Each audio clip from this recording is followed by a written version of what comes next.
Welcome back to another exciting interview on PokerProNews. And joining me today is Mr. Devang Yadav from Haryana, one of the brightest minds in the Indian poker scene, a Delhi IIT graduate, and the recent Epic Showdown champion. With our Thank you. 3 crores in online winnings and over $100K in live cashes, he has conquered both online and live fans. His live resume includes a BPT title and multiple deep runs at the Delta Poker Tournament. Most recently, he made waves at the Epic finale in Goa, where he conquered the Epic Showdown and also made it to the Epic main event final table. So let's welcome Mr. Devang Yadav, a rising force in the Indian poker scene. Thank you, Krish bhai. Thank you. Glad to be here. It's absolute pleasure to have you here. We have been looking forward to this conversation. So let's start with your beginnings. How did your poker journey begin, and when did you take this game professionally? So I got introduced to poker back in college when I was, I think, at the end of my second year or beginning of my third year. And we had a group of seniors who used to have this small poker chip set. And they used to play like almost every day in the evenings. And whenever we used to come back from the classes, there always used to be a sound of chips clanking in the corridors.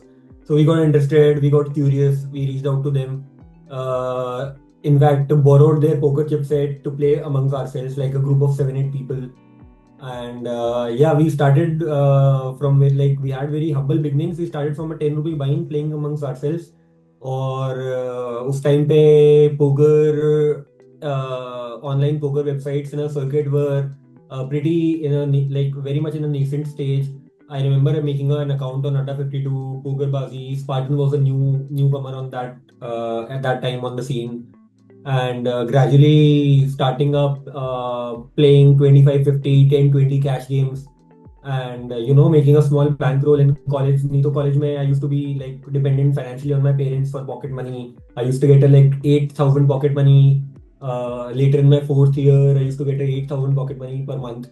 So having a poker bankroll with me like really helped me play games online.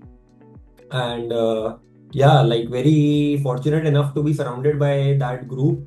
Where like everybody was super sharp and like wanted to excel at the game. And in fact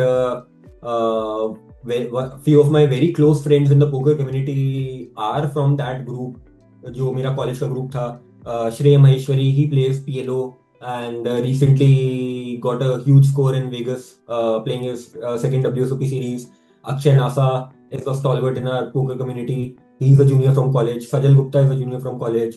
Ujjwal Narwal and Kalyan Chakravarti is a senior from college. He got into poker like before every one of us and like was a very motivating figure for us to have a belief that nahi isme bhi career ban sakta hai, we can go and like do this for a living. And so very fortunate for that beginning. And as time progressed, I got out of college and like started living with a couple of really close friends in Noida. Had a small setup of mine, screen, a laptop, did not have a system back then, started grinding tournaments online. I remember 25 lakh GT tournaments were a big thing back then. कि 25 lakh guarantee tournament हो रहा है. Adda Millions used to be a big thing back then, like the feature Sunday event, Adda Millions 11K 6 max tournament. I used to play satellites for that. Later on, I joined a good friend of mine, and he started a poker stable where we had like 6-7 people playing tournaments. And from last couple of years now, I've been finally playing and getting coached by Aditya Agarwal.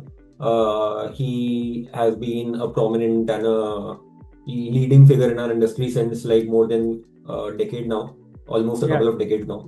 And getting coached by him is really a very fortunate situation I find myself in. And yeah, that's that. Starting from 10 rupee from a 10 rupee buy-in, then getting coached by bright minds like Aditya Agarwal, and then winning, millions in poker. So interesting journey indeed.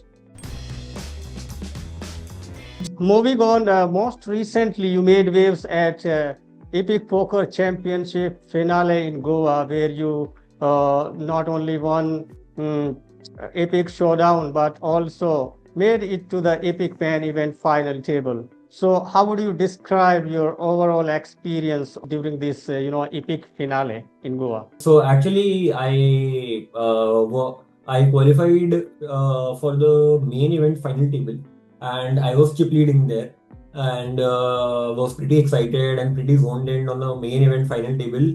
That I really did not give heed to the showdown, the 2 crore showdown invitational tournament that was supposed to happen the day after, and just treated as any other tournament I'm gonna play.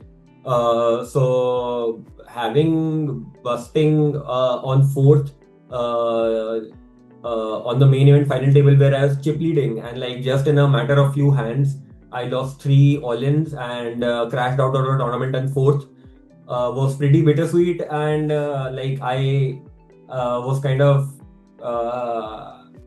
I would not say emotionally wrecked, but I was kind of down on myself that it was a pretty solid opportunity. It was 60 lakh up top, and Yeah. I felt that I was in the zone and I could go for the jugular and like win it all. And having spent like last 1 week preparing for this final table, going through multiple ICM scenarios and spots really helped me to build my confidence up for it. And like yeah, it was like pretty disappointing, but then like it's like having treating poker like my bread and butter. I am pretty comfortable now that with the fact that you can crash out of the tournament at any point of time. Tournament has a lot of variance, and the variance struck me at the wrong time, but I was cool with it. The next day, I woke up pretty late and entered this 2 crore invitation only tournament. Like I think in the third level, so I late reached, and it was pretty smooth sailing. I got aces pretty early up. Like I had a 70 big blind stack. I got dealt aces, and the opponent had kings. We went in. I got a double up, and like was pretty much smooth sailing. And I remember when last 35 people were remaining, I managed to get the chip lead and continued it and maintained the chip lead till the final table. I entered the final table with a chip lead again. So those were like back-to-back final tables with chip lead in Goa, and there were only 2 tournaments that I could play. So it was like pretty surreal. I was on cloud nine, very confident, very motivated to do well, having cracked out fourth a day before. And yeah, the final table was very, very swingy. Very close friend of mine I was telling you about, Akshay Nasa, he was second in chips on the final table. He was sitting just left of me. And yeah, I think he busted fifth. And yeah, we struck a deal 3 ways and played for the trophy.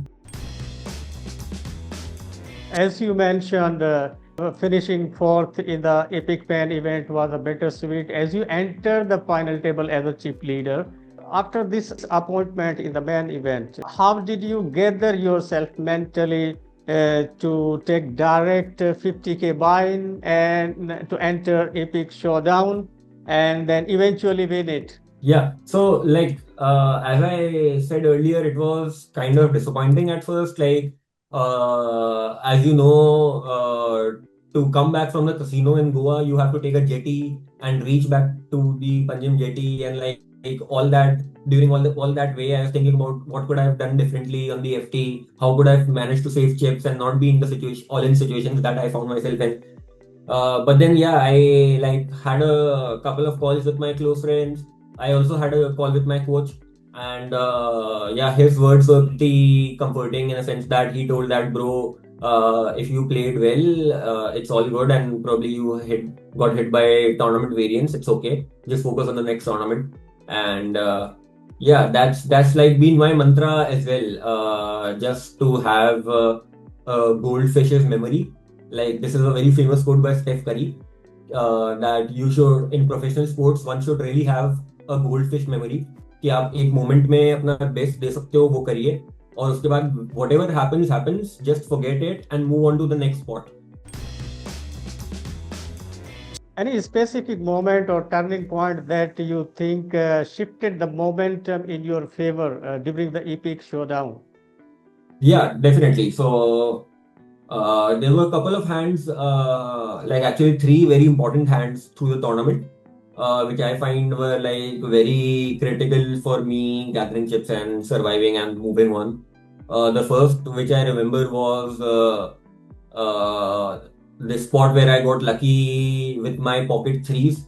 I had like 17 big blinds on button, and I shoved my threes, and the small blind, another reg in our well-known reg in our community, woke up with jacks, and I hit a set of three on the flop. So that was me having a very lucky escape. Like I had only 20% chances of me surviving that hand. Later on the final table, also when I think there were 5-6 people remaining, the average stack was so shallow. Like it was, I think, 7 big blinds average stack throughout the final table. So there was this spot when I had like I think 2.5 or 3 big blinds on the big blind, and the button jammed his 8 big blinds. I called. I had pocket queens. He had queen jack suited. So I scored a double up there. And after like stealing a couple of blinds, I got to be the chip leader. So that was like really critical. I was like probably second last in chips, and had I lost that spot, like my queens did not hold, I would have been out of the tournament. And then this very important, very epic hand that happened three ways. Another very well known cash game reg of our community. He was second in chips. I was third in chips. And the chip leader, I think, had 14.5 big blinds. I had 10 big blinds, and second in chips, my opponent had 12 big blinds. I got dealt pocket jacks on the small blind. The button folded. I got dealt pocket jacks. I made it 2.4x, like 2.4 big blinds. Big blind defended. Flop came out to be queen jack 5, all clubs. I hit a set of jacks. I made a small bet. He called. Turn was another jack. I hit quads, which is like I'm almost certain I'm gonna win this hand, like like almost 100% of the times, because there wasn't any royal flush possibilities or straight flush possibilities out there. So I checked, he checked back, and the river was a king. So now king hits my range very well. So I am highly likely to stab on it or bluff on it or value bet on it. So I almost went for all of my chips, leaving behind some, just in case it looks like a bluff. If I have a bluff, I'm wanting to preserve my tournament life.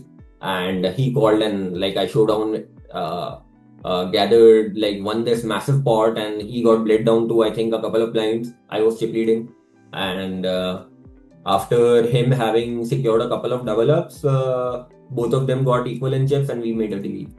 So yeah, these were like kind of three important spots that I found were important in me winning this.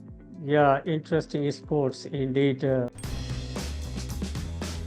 Coming to your mindset and strategy, Devang bhai, what is your general strategy for during the different stages of a poker tournament, like the early stage, middle stage, and late stage? I mean, do you approach each stage with a set plan, or do you adjust in real time? No, adjustment is the name of the game. Like you definitely have to adjust. Supposedly, when you are starting the tournament, you get say 100, 150, 200 big blinds, and it is to be treated just like a cash game. You have to play a very boring, maybe a very standard style of poker, and like just wait for your good hands and like try to mitigate that stage where every blind does not matter so much, and like your stack is like in hundreds or 200s of big blinds. But then as things get shallower and you approach the bubble, things start to change a bit. You having chip lead is very much important, as you can pressurize the small stacks into folding, and take spots that weren't meant for you to win. And just because you have the chip lead and have a comfortable situation in your bubble, you can outmaneuver people in those spots. So yeah, playing for chips is like really important in the middle stages, and like getting a good chunky chip lead around bubble or say around final table really helps.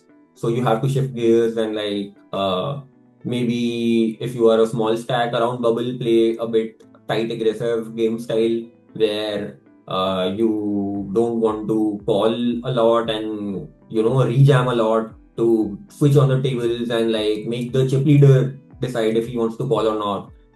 So yeah, these are like subtle changes that you need to make during a tournament, and yeah, it's like a triathlon. You also have to know how to cycle, you also have to know how to swim, and you also have to know how to run. So a poker tournament, you need to know how to play it like a cash game. You need to know how to play the micro stacks, like the 10 big blind stack, 12 big blind stack, and you need to also mitigate the mid stages. Yeah, interesting insights. Another follow-up question. Live poker often demands composure and presence. How do you prepare yourself mentally before a big live event? Yeah, so I personally feel that I am a calm personality. Like I am able to hold it within myself in pressure situations, and I also try and meditate. But l- as you said, like a live setting can have a very strenuous grind. Like for example, this very tournament, the 2 crore guarantee invitational that I shipped, it started at 1 p.m. in the afternoon and went on till like 3 a.m. in the early morning. So it was like a 14-hour grind, and you only get like 10 minutes, 5-10 minutes breaks, दो तीन बार बीच में after like say 3 or 4 levels, dinner break maybe, and sitting there on the chair in uncomfortable situations or scenarios like takes a toll on your body. So just try to be calm, like try to be very well hydrated, and just focus on what I have been doing to prepare myself for online taunt series that happen so often. And poker is just the same, cards are just the same, either it is online or live. The game is the same. You just have to have your composure and just focus on the game itself. Interesting. Coming to the Epic Poker series and Indian poker. As someone who has seen success in both online and live poker, what is your take on Epic Poker Championship? And how do you think such events contribute to the growth of Indian live poker? So this was a very welcome tournament series organized by Adda and E23 Poker. Actually, I was pretty fond of the Adda online poker series AOPS that used to happen before, and like was wanting a series on Adda from a long time. It was a good series, had a lot of bounty tournaments, mystery bounty events, and the cherry on the top was the final tables of 4 events, like the High Roller, the main event, and a couple of other events were to be held in Goa. And then there was another 2 crore guarantee invitational event the next day that was going to happen. So yeah, it was like sick to have these guarantees at the end of the long series, and that too an opportunity to play some live poker in Goa. As you might be well aware that not a lot of operators in Goa currently have partnerships with the casinos, and Yeah, Adda yeah. 52 have being a Delta Corp venture now has this facility of organizing live tournaments at least in Goa. So it was like pretty sick to go back to Goa, and it was an amazing weather there as well. Like it topped it all off. Goa monsoons are always lovely. So yeah, it was pretty sick, pretty good week rather that I spent. Another follow-up question. Indian poker is live poker is growing, but still there are gaps and challenges, right? Uh, Right. uh, what is your take on the current Indian live poker scene, and what can be done to further boost live ecosystem? So first of all, the very first thing that comes to my mind is the game being appreciated as a sport in India. It's about time. Our neighbors in Thailand, they recently came up with this legislation where they Yeah, accepted yeah. poker as a mind sport. And Hmm. as I'm aware, there is currently the first poker series WPT championship going on Yeah, in yeah. Thailand right now. Yeah, So inaugural. yeah, if that kind of thing happens in a country, and now that our industry is also being tagged, and like there was this Srimati Nirmala Sitharaman, our finance minister's ruling of 28% GST throughout the industry that is being paid. So our industry being legitimized in a way opens up huge opportunities for it to prosper. I just think that if it gets that one stamp via government that poker is indeed a mind sport and we consider it as one. I think many new operators would like to hold up tournament series in India. Every time I go to Goa, the numbers are amazing. Previously, IPC used to happen, organized by Spartan Poker. Yeah, DPT often happens in Goa. Like I think they last year or last year there were four DPTs in a year. They have a yeah, monsoon yeah. edition, a couple of DPTs around winter season.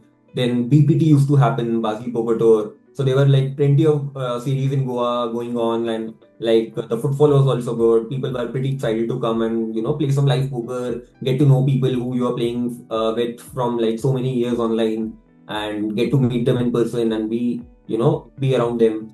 So I think all the ingredients are there. We just need to light up the stove, and it needs to come from the organizers, and it needs to come from the big players in our poker community to pressurize the government to finally accept and give poker its due and be considered as a mental sport.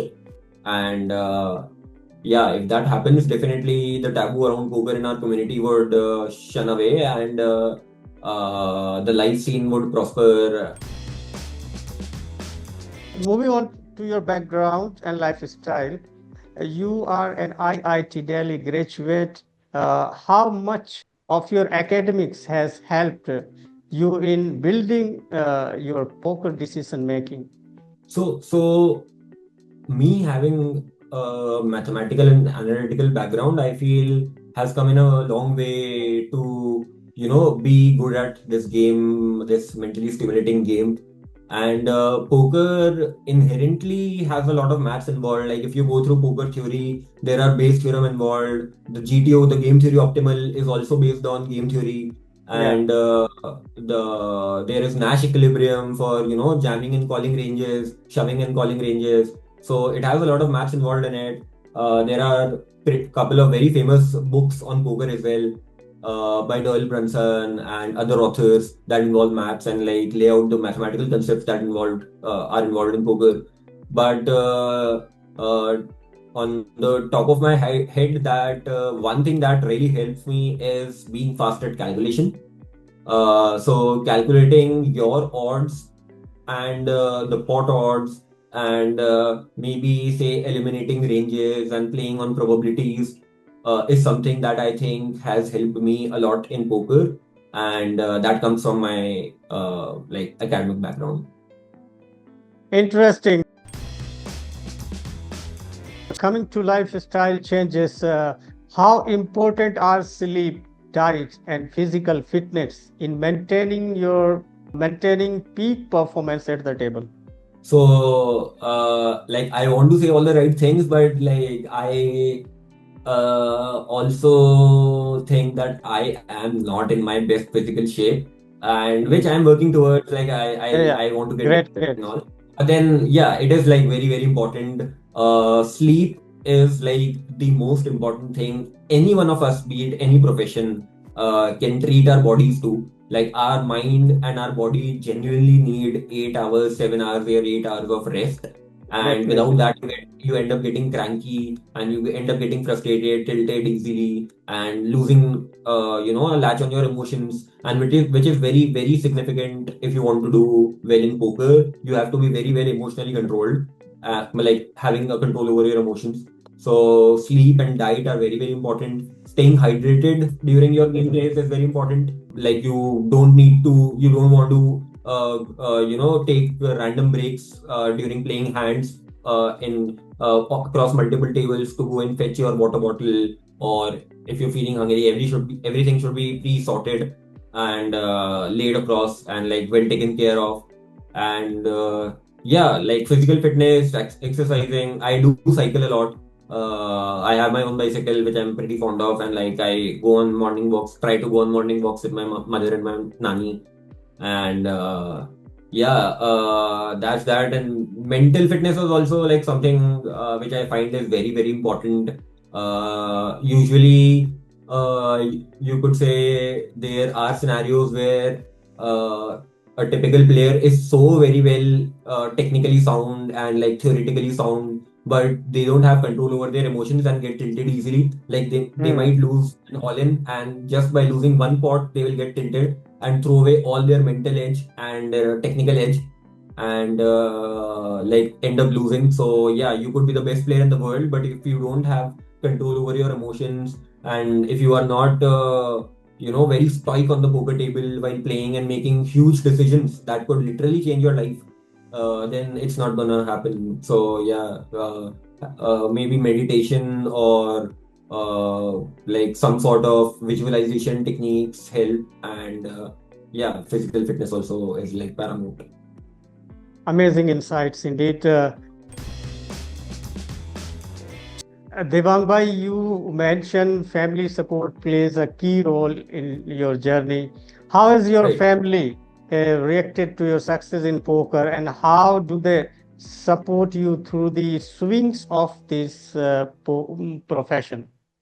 Right. So very recently, like almost a year ago, we had our nani come and live with us. So she's been living with us since then. And me, my mother, my nani, my younger brother are together. And it's been a very fortunate situation for me that, especially being unmarried, like I have a very supporting cornerstone in my life. That is my mother, and she has been throughout my poker journey. Like she knows when I started playing poker, and obviously I try to keep her out of the financial aspects of it. Like I don't try to tell her कि मैं कितने down swing पे गया या कितना जीत गया इतना बड़ा है, मतलब ऐसा ऐसा टाइप का, so that it does not stress her up, because it would be a disservice on my end if I take her along the downswings and upswings of the poker journey. But then yeah, she's been there looking after me, like probably any mother would do, and like I am very fortunate to have her around. All my meals are very well taken care of. She would come and winters she would give me soups, and summers my juices while I'm grinding, and I have my separate own little chamber, like an office space where I have my system, so I am seldomly disturbed, and yeah, like small things are like taken care of. Like I don't need to worry about who is at the door ringing the bell. That plays a very big important role while I'm grinding. So yeah, that's that. Interesting. What are your goals going ahead? Is there any premier international event on your radar? Yeah, sure. Like I don't have any kind of bankroll oriented goals right now. Ki I want to make this much amount of money at the end of the financial year or something like that. But then professionally or poker related goals, I am now thinking of finally getting to play the World Series next year. It will be my first time. I was always of the mindset that I would one day end up playing the World Series, as poker is my profession, and like World Series being the epitome of all the tournaments that you can play around the world, like the highest win, the highest footfalls, and like Vegas being the mecca for poker players. So yeah, I was definitely wanting to play World Series one day or the other, but I never thought that इसी साल खेलना है या next year खेलना है. But now I think that it's time that I would start, saving some also for the World Series and getting better, and sharpening my poker skills.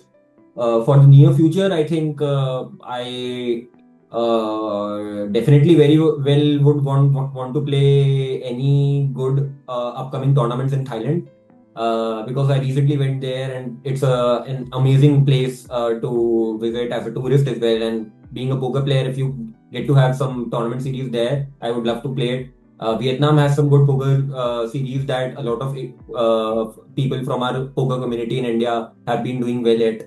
And so, yeah, Southeast Asian circuits are something that are on my radar. But just in the near future, I recently won EPT main event, EPT Barcelona main event package on PokerStars.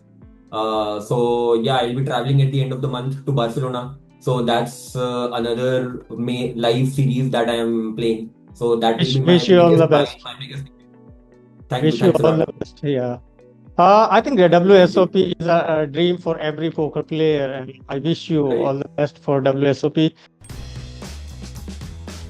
Moving on to your advice for aspiring poker players, what are some common mistakes you see new players make in tournament poker, and what would be your advice to help them avoid such mistakes?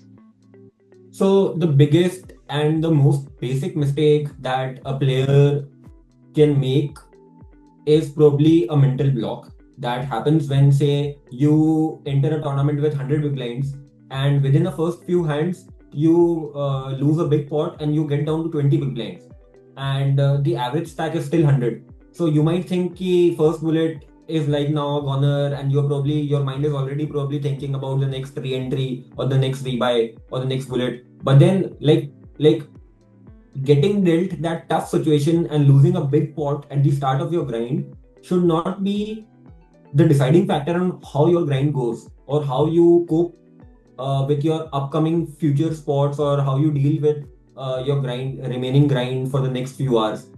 You have to be like very mentally sorted. कोई बात नहीं. Like if I lost a big pot and I am down to 20 bigs, I will try to capitalize and play these 20 bigs in a better way so that I can get a double up and हो सकता है 20 से 40, 40 से 80 वापस I can reach back to starting stack. So usually I was also succumbing to this mental block that if I have a bad start in a tournament, probably it's not meant to be for me to ship it. Yeah, like it's not written that like I would ship it or something like that. I say things start creeping on your mind, and you kind of emotionally lose interest in grinding that micro stack back to a starting stack again. The other second mistake that I think a lot of players or a lot of people coming into the industry are probably making is definitely bankroll management. Like a good way to have a gauge of it would be, say, to play a tournament, you would probably have to have at least 100 binds in your bankroll. So अगर आपको like if you want to play a 1K का tournament, so you have to have a 1 lakh rupee bankroll to encounter all the variants. It might be also the case that for the first 10 registrations or the first 10 entries, you might not end up cashing. So you can take a 10K ka hit for a 1K buying tournament. So if you're not well rolled enough, variance would knock you out of the power can. Variance in poker is like pretty brutal. So to handle it, you definitely have to be very bankroll aware and very conservative and treat it as your edge. If you are able to protect your bankroll from downswings, you are actually maintaining an edge over the field. So yeah, that's that. A great piece of advice indeed. Yeah, now can we move to some rapid fire questions? Sure. Toughest opponent you have faced at a final table during the epic finale in Goa? I would like to say my friend Akshay Nasa, but I really did not have any major pots with him. So I'd like to say Stavya, the guy who came second. One poker title you are still chasing? A WSOP bracelet, maybe. Great. Bluffing or value betting? What gives you more thrill? Definitely bluffing. More satisfying, your first Millionaire win or the Epic Showdown victory? Definitely Epic Showdown victory. The latest is always the sweetest. Yeah, agree with you. Brain or instinct? What wins in poker in life? Brain. Any poker movie or show that motivates you or inspires you? I'd like to say Rounders. That was the first poker movie I saw and like captivated me and made me pick poker for a living and just get interested into it. Finally, Gurgaon is street food or seafood in Goa? Seafood in Goa, 100%. Finally, any feedback for Poker Pro News team? That's yeah, PokerProNews have always been there. It's been almost the backbone of our poker industry in terms of media coverage, along with Poker Guru and a couple of other ventures. But yeah, PokerProNews, I almost every live series I find